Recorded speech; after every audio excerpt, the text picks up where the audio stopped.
not every cruising situation ends in penetration, but I love the guy until he like shoots his in my face. Oh, perfect. Let's get kinky. Guess who's with me for this episode on cruising, y'all? It's Jayson Parker! You can say something. Hi! And we're going cruising. Yes! I feel like I have a voice crack. Parker! You're that excited. You have a lot of experience with cruising. Yes, I do. It's weird to say that because, like, I don't know. I in a lot of ways very much feel like I am still a novice at it, but looking at what it is that I get up to, yeah, I guess I actually do have a lot of experience doing it. After we met in person, then I realized, days or weeks later, oh my God, I had off to your video years ago where you were in a public shower and someone was looking over the shower stall at you. Yeah, the amount of times that people have come up to me, oh my God, you're the shower guy. Yeah. How does it feel to be known as the shower guy? You know, it's a legacy that I've tried escaping, but anymore I'm just embracing it. I'm the shower guy. As I was thinking about, like, what was it about that video that I really got into and got off to? And I think it was the overcoming of shame within that video, because he wasn't judging you for, and you weren't embarrassed for being caught. And I think that message was just like, whoa!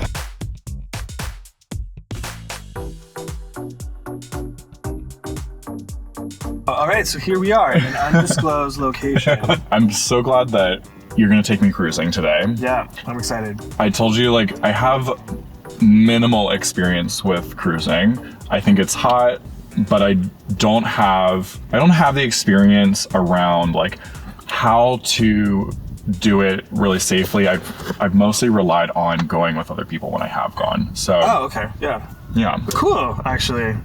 I don't think I've gone cruising with someone before. I think that actually might be ideal to go with someone else, because like one of the barriers to like overcome with cruising is like shyness and timidity and like some like risk averseness. Yeah. And so like if there are people that are also doing the same thing, then like I don't know, I feel like I would be a lot more comfortable in like engaging with someone.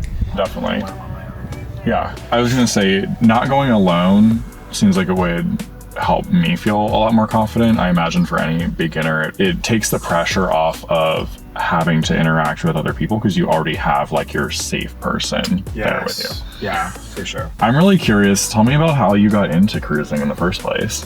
Yeah, it's actually a really interesting story. So I'm in recovery from drug addiction, and congratulations on being in recovery. Thank you. Yeah. When I did drugs, the only thing that I did when I did drugs was have sex. And so like I very much created this relationship between like using drugs and having sex.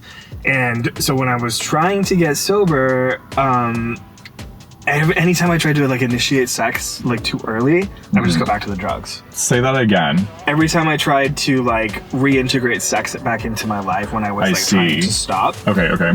There, like, because the relationship was so hardwired in my brain, I'd be like having sex and be like, oh, I need drugs. I need to go do drugs. Yeah. Okay. And so I would relapse over and over again. And so I eventually arrived at a point where I was like, okay, I need to like take a break for a little bit. And I did, and like that was really good for me, but also sex had come to mean so much to me. Yeah. My sex life came to be like really precious. And so like I didn't take too long of a break. And when I started having sex again, I knew I needed to create like a new relationship. So I said, I get to have as much sex as I want, but it has to happen organically. It can't happen on the apps. Okay. Because every time I got on Grindr, I just would beeline to the people that I knew were using drugs. So it had to happen organically, either through like a friend of a friend or in public. Like at a gym or something like that. Clever. And I had heard that cruising, I actually didn't know, like I didn't call it by that, but I knew that like people hooked up at gyms or in like locker room saunas, stuff like that.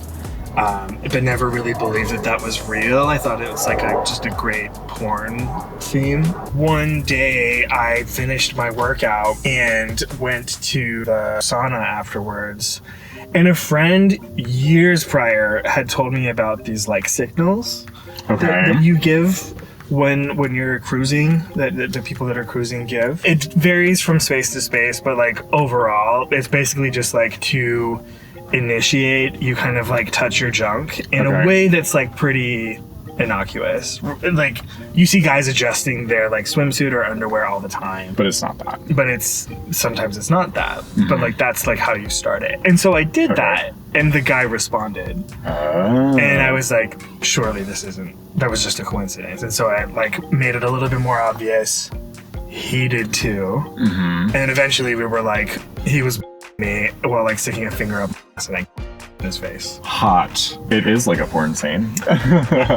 I was shocked because like it felt like it, and initially I thought it was just a fluke, like surely that's not gonna happen a lot.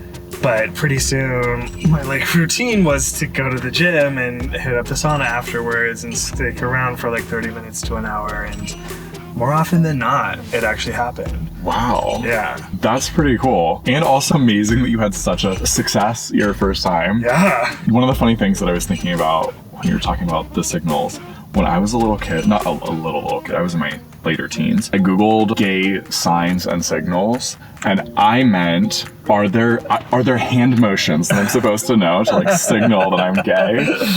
I couldn't find an answer, but my mom found that in my browsing history. Oh no. She thought it meant signs that you are gay. I was like, oh yes, I don't know. I just wanted to know, am I one of them? I'm pretty sure I'm not. Yeah. But now, also probably a good thing that I wasn't a minor grabbing my junk to signal that I wanted sex out. I'm glad that I did not find the answer at that age. Yes.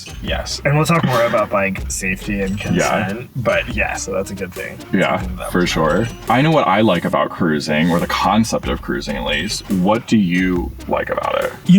I mean, like, especially anymore, I don't know, things are kind of getting a little different nowadays. But like when I was growing up in my high school, there were only probably 3 kids that came out of the closet, and like their life was not great. Yeah. There's kind of this like weird romantic mystery with like being closeted, because there are these people around you that like you find very attractive, but most signs point to them not sharing that attraction, not reciprocating back to you. And so when I'm cruising, I'm kind of back in that space where, oh my God, there's this like super hot dude. And like, I wish that I could interact with him in some intimate level. Yeah. And when the cruising signals start happening and it turns out that he's gay too, but not just that, but he also wants to like interact with you. Yeah. I don't know. It's just this like fulfillment of this very thrilling thing, like mystery solved, right? I found another person. That's pretty cool. I thought that like maybe that would go away now that we have things like Grindr. Back in the day, cruising was the only way that people could have sex. Even with Grindr, there is still a mystery. Is this person like me? And when to discover that they are like me, it's a beautiful and thrilling thing. Yeah. Do you know why it's called cruising? Oh my God, I probably should. But I don't know. I don't know this for sure, and I feel like we should have researched it before the episode, but I'm pretty sure it's because of like cruising in cars up and down the streets where gays were like known to kind of hang out to find another gay who might hop in with you. I'm pretty sure. I would be fascinated to know if that were a thing. I do know that like cruising behaviors have been around for a long time. We'll look it up later. Get the answers to the people. For our voyeurs who might be new to cruising, how are they going to find gay cruising spots? How do they know where to go? Where's safe? Yeah. Great question. So typical cruising spots: saunas, steam rooms, gyms, gym locker rooms, gym shower areas. Okay. Those are kind of the spaces that I went to first and discovered that kind of stuff. And it makes sense too, right? Like when you're working out, testosterone's pumping, you get like kind of horny, and you're more often to find like a concentration of guys that might be into it. Yeah. But apart from that, there's also parks.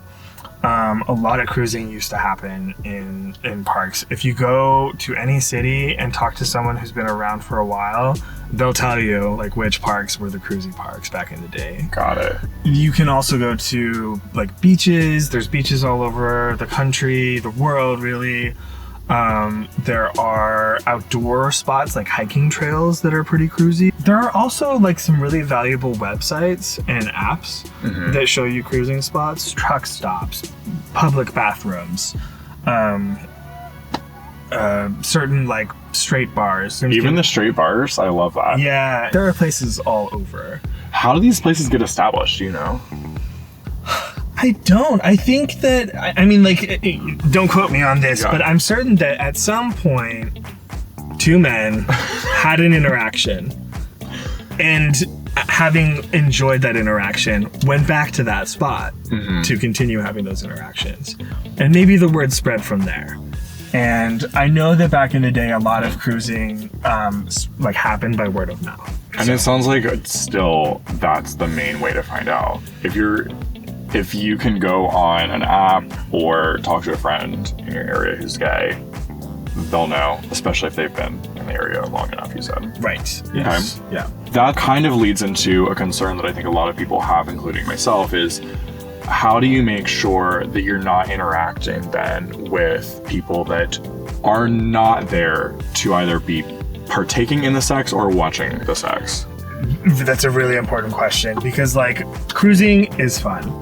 I feel like it's a very healthy expression of sexuality, but it also can cause harm to people that aren't consenting to that kind of behavior. Yeah. And like my goal with cruising is that I want to be able to do it as much as I can, as often as I can. And if I'm not taking certain precautions, then that's going to end real quickly. Not only for me, but for other people. Back in Salt Lake, the 24-hour fitness gyms got shut down and got bought out by like a new gym. And there was one specific gym that people started cruising at, and people started being a little crazy with it. I don't know if this is exactly true, but like some people have said that like people were full on fucking in the jacuzzi area, which is not a secluded area. Yeah. Or people were full on like naked in the sauna, and regard to like who's walking by or who's walking in. Okay.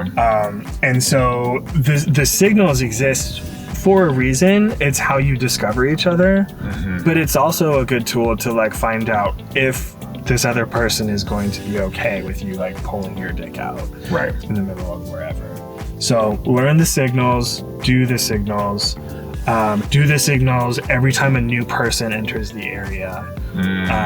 So like it's happened to me a couple of times where me and a guy are kind of like going at it, and then someone will walk into the scene. We pull up our pants, we put dicks away, we hide our boners, we put the towels over, whatever, and then the process starts over. You know, we don't just immediately pull dicks out again.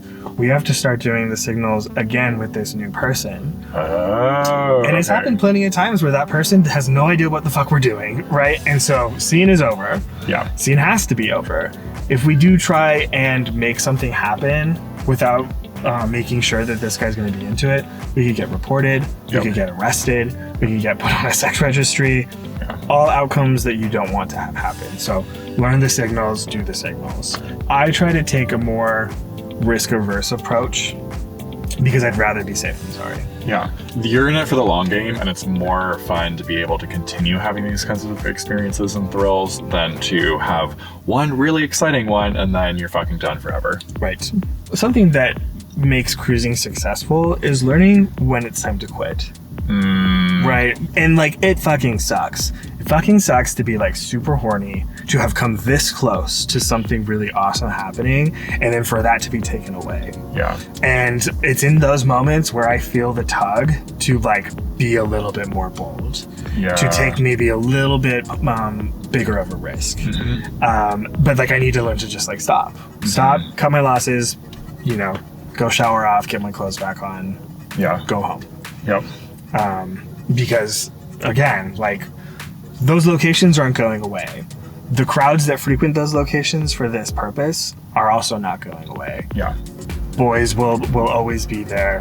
there will always be another hot dude. There will always be another chance to cruise. And so, you know, you just want to make sure that possibility stays open.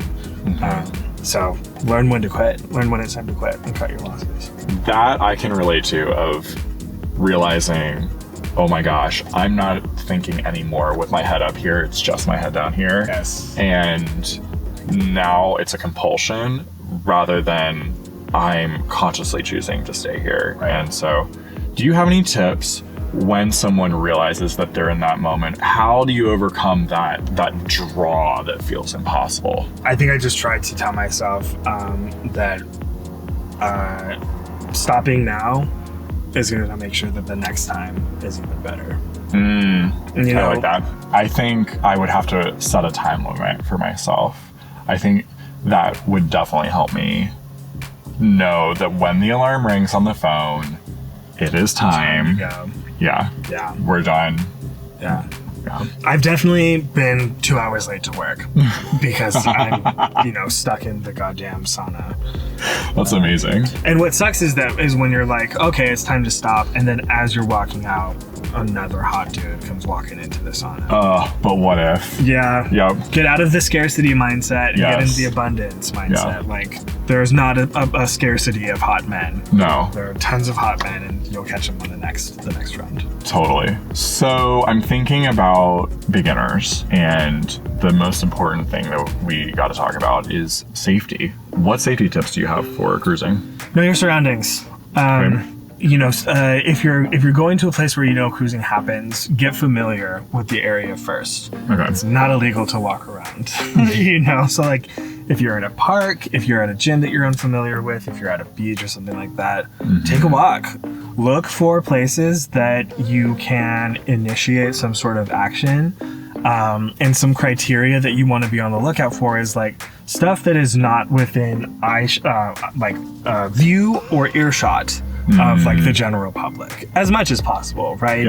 Yep. Or a place where it's going to be easy for you to see someone else that's walking up, and preferably one where they're not going to like really easily see what's going on. No, not just the location, but like what area are you in? Are you in a place where like people are very hostile towards like nudity, towards gays? You know, there are some gyms that are perfect spots for cruising, in my opinion, that I would never cruise at because it's in a very like unsafe, hostile environment. Got it. Like the layout is perfect for it, but everything else. The else. culture of the people that frequent that location it's just not it. Okay. Just pay attention to like parks, for example. Who goes to parks? Children do. Right. And so you definitely don't want to be going and doing this stuff where children are frequenting the place. Definitely. If it is at a park, you want to do this at night when there's like a minimal chance for a child to be around. Just know that kind of those kind of details about the location. Awesome. Thank you for all of those tips. I feel like that's going to make it so much easier for anyone that's wanting to start out that doesn't maybe have a wonderful guide like you to take them in person. But I mean, in a way, you are treated as a guide for a lot of people, right? They're watching you in porn, and in many ways, I think it's really empowering for them to see you and try to emulate what they see. But there's also things that they're totally missing when you're filming. What's the difference between porn and real life that they need to know? Yeah, 100%. One thing that I would say is that, like, though it happens a lot more than you think that it does, it still doesn't happen that much. If you were to go and try cruising 10 times, I don't know, maybe a good 3 of those times, something fun is going to even like start to happen. That's a lower percentage than I was assuming. Yeah, right. That's good. That is proper expectation setting. Okay. Yeah, but it's not 1, right? It's not every 1 in 10. It's 3 in 10. So like it does happen, but just not as often as you think. Also, too, a lot of interactions are going to be awkward and weird. You go into these spaces and other people go into these spaces with different intentions, different ideas, different thresholds for what sort of like interactions they're going to put up with. These interactions don't allow for like a negotiation of like what are people's limits and stuff like that. Right. And so when those two I guess, interests clash, it's going to be awkward and weird. Like, for example, one of the most recent times that I was cruising in a gym steam room, me and this guy, we whip our dicks out. He comes over and touches dicks. I only have one. You have 2. I only have one. Ah, darn it. He comes over and touches and asks if I'm top, bottom, or verse, and I said verse, and he says, "Oh, cool," and then he put his away and left. You know, I equally don't have an explanation for what happened, but that does happen a lot. Interesting. It's not going to happen like a porn Right. every single time. It's going to be fucking weird sometimes. But like, that's sex in general, right? Sex rarely happens like it is shown in porn. Yeah. And that's actually kind of the charm for me. So like, keep your expectations like that open. Just keep an open mind to what kind of interaction you're going to have. It's going to be messy. Yeah. Especially if you do like penetration. Right. That's another like safety tip, is that like, after you've acquired all of this knowledge of your surroundings, know what your surroundings are going to permit you to do. Okay. For example, in a steam room or a sauna at a gym where people aren't fully naked, just like commonly, it's not a good idea to get fully naked, because it's going to be harder for you to hide. So in a space like that, more appropriate, like reaching under towels and stroking together, or maybe like pulling your suit down and maybe like stroking or blowing, because that would allow you to like put things back in order. Got you. If you're like, oh, somebody's at the door, they're about to walk in. Exactly. Okay. If someone's walking in and you got your swimsuit completely off, then it's, you know. It's across the room. Exactly. Okay. Yeah. So if you're going to do penetration, hopefully people douched, and hopefully the douche, like, you know, was good. But sex is messy sometimes, and so sometimes you're gonna get a little dirty, and like, that's okay. Be prepared for something like that to happen. Yeah. The other thing too, a lot of cruising porn will show guys, which is totally fun. It's happened to me. I love getting stuffed in a gym shower by a dude with a massive. But I also love the like side action of like until you, or even like, I love being on my knees like out in a park, where the guy is like looking around for if someone's coming, and I'm just going to town. He blows his load in my face, and I gotta like wipe it up with like a shirt or whatever. Like, something about that is so much more thrilling for me than if he were to like breathe me, for example. Yeah, I love that. I'm very much into too, but I have never felt like enough, because of what porn sets us up to expect. Oh my God, yes. These giant, unusually huge loads. Right. Yeah. But I have found, I don't know if you've ever tried this stuff, load boost. Yes, I have. This stuff, it's not like, oh my gosh, now I have a gallon. It's more like a time and a half, like a 50% extra. Yes. I think people need to set their expectations right for how much is supposed to come out. Yes. For it's sure. not supposed to be like the porn. Yes. But like, if you like buckets of like I do, like, that will at least get you closer. Yeah, I like it's it. more than what I currently got. Yeah, that's for sure, when I'm taking these kind of supplements. So yeah, love it. What's one of your maybe like favorite stories of cruising? I'm gonna tell 2. Okay. And you can edit whichever one you like best. Girl, the ADHD can never choose. Right. Go ahead. So, one of my favorite cruising adventures was I was at this gym that the shower area is sort of perfectly designed for full-on like sex. Oh wow. Because like for example, the larger shower is sort of like an L shape. So like the door's right here, and then the shower head is over here. Totally private. So there's no way that anyone could see your feet or anything. And I brought like J-Lube and like my big ass with me. And one of the dudes that I got into my space fisted me. Amazing. In the goddamn shower. So that was cool. Hot. And then one of my all-time favorite cruising situations was I was in LA Yeah. at a gym, and people in LA will definitely know which gym I'm talking about. Unfortunately, cruising is no longer on the table at this gym anymore. I feel like I saw this on Instagram. Yeah, I bet you did. Yeah. But me and my partner were there, and like we had heard that this gym had a reputation. We're like, okay, but like, how much of a reputation can it really have? Right. So we go in there, and sure enough, this guy is like starting to signal to us. We signal back. The three of us out, and we're stroking and stuff. And then someone else walks in. We do the reset.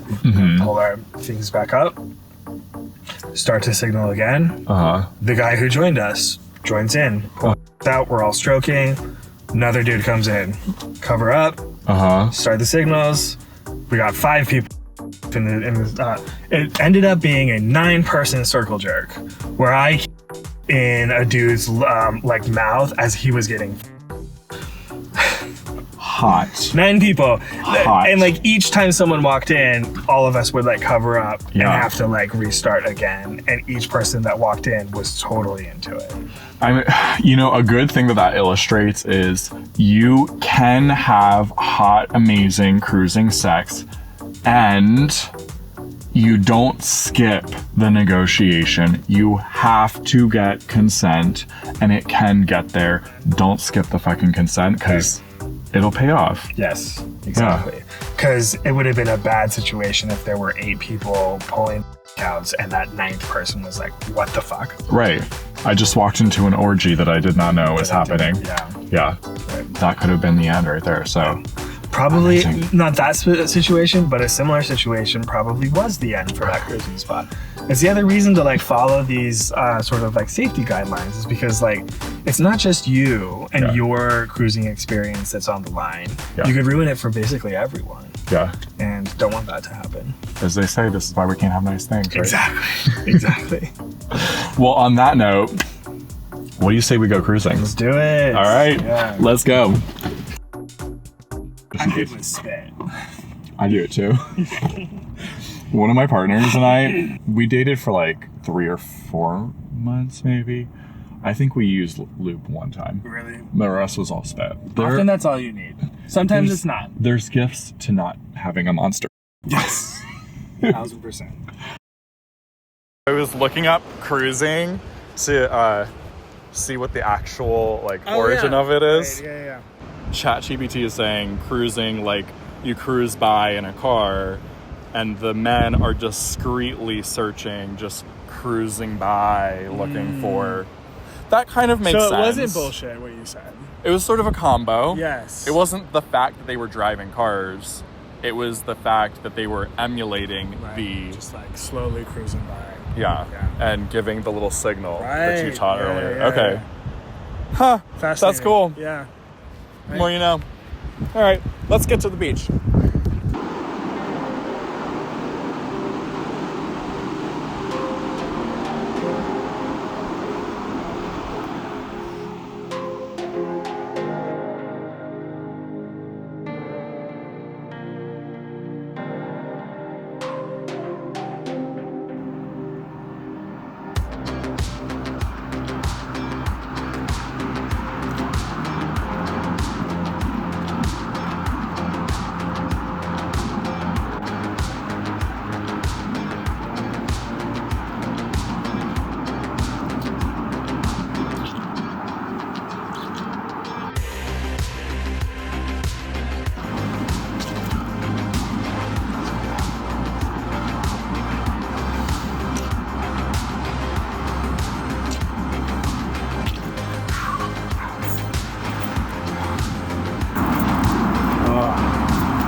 was good. Yeah, damn. Still full of your... Yeah, fuck yeah. Oh my God, thank you so much, honestly. Thank you, God. Yeah, it's me who has to say thank you. Thank you. That always feels good to hear. That was amazing. What a great experience, and I felt so like comfortable, I think, with you there that I kind of almost forgot, oh yeah, like we're in public. Yeah, right. I mean, I feel like that sort of demonstrates that it is nice to have another person that you know Absolutely. in the vicinity. Yeah, definitely. One of the other things that I think was good about the spot that we chose is because it's like a known gay cruising spot. Right. There's a little less pressure here that like somebody would walk in and be like shocked. Yeah, even though there was a random couple come hiking through. They probably were not looking for They were lost. They were definitely lost. Yeah. Yeah. They made a wrong turn somewhere. Yeah. Two lefts. Yes. They're meant to make it right. It was also really fun when we had a few people that actually watched. Yeah, so I felt the same way when I would look around and see a guy just like furiously watching us. It was... I'm an exhibitionist. I think that's another like element of why I'm so turned on by this. Yeah. And so when I have an audience, I'm definitely going to like, Yeah, totally. Yeah. What about this experience was like particularly enjoyable for you? I think, well, I mean, so it's always nice to, not that like I'm introducing you into anything, but to like show. No, it was an intro. Like it wasn't first ever time, but it was pretty damn close. Yeah, sort of like bringing people into these spaces. You're not the first person that like I've brought to a sexual space and it was like their first experience. This is definitely like the first like cruising space. But I do like sort of like passing on the knowledge, so that was definitely a treat. Thank you. I really appreciated that too. It felt you're a very good guide. I feel like you were attentive. You cared about making sure that I was like up to speed and knew what was what. I love learning. I'm very curious naturally. And when somebody approaches it with a like, oh, you should know this, it shuts me down so hard. Sure, yes. So don't gatekeep. No. Do not gatekeep. I really appreciated how like open you were to like, yeah, let's show you the ropes. Yeah. For me, a highlight was, I guess, this whole experience. It's an honor to me also being new in porn, and to have somebody like yourself that's well known and well liked agree to come and create this with me. And to me, it's a big art project, and I love when I get to create art with awesome people. So. Yeah, I get a lot of people that ask for this information, and it's hard to do on a one-on-one basis. Sometimes it can be a little taxing for me because I only have so much time in my day to be responding to messages, and so like it's cool to do something like this where like people will now be able to discover this information from like my mouth and through like your page. And my hole. And through your hole, yes. Even though it is educational, it was hot as fuck. Oh, yeah. Yeah. It did not lose any of the spice. No, it was really good. What do you think about going and getting dinner now? I'm so starving. Me too. All right, let's do it. Yeah, let's do it.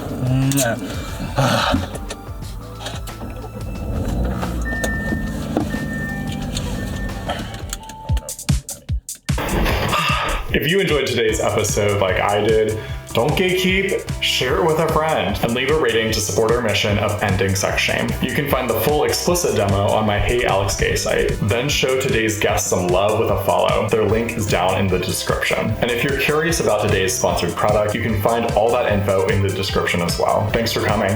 Stay curious, sexy.